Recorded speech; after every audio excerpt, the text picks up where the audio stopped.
இடையிலான தூரம் 9 மீட்டர் ஆகும். அம்மைதானத்தின் சுற்றளவு யாது?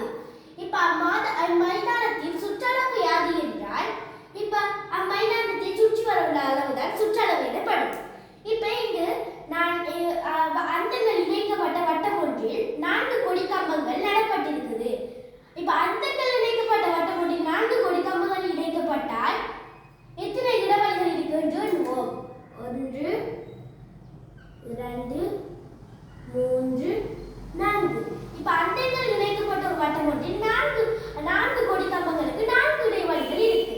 இப்ப அந்தங்கள் பிரிக்கப்பட்டால் அது ஒரு நேர்கோடாக ஆகும்.